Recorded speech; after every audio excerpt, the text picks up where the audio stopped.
A central banker, for instance, today the fiscal deficit is given, the fiscal problem is given, and it will take 2 to 3 years, if not more, for it to get on tracks.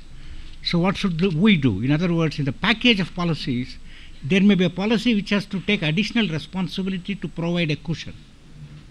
So what is that cushion? Is that the reserves are keeping, or perhaps keeping a more active capital account management? I think that is a practical issue, because the tapering may happen sooner than the fiscal consolidation.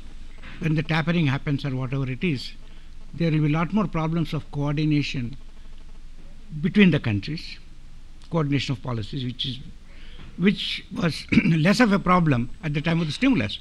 At the time of the stimulus, everybody was on the same side. The government was on the same side, the monetary authorities were on the same side, the financial markets were on the same side. Now they are on different sides. So I think within the country as well as across the countries, the coordination may be difficult. If that is the assessment, then the approach to self-insurance may have to be more. The other thing which helped in solving, if you like, the problem of both the current account deficit and rather meager capital inflows for a short period of time is the revival of positive taper talk.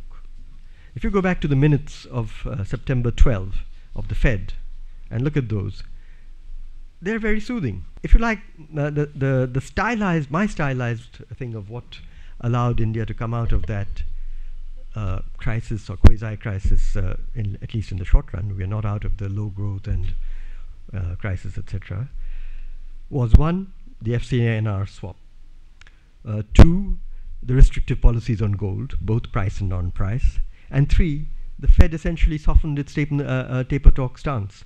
It had been sort of doing it a little bit hint by hint, but September it did so very much. And that's why the second half of the financial year looks very different on all the financial market indicators.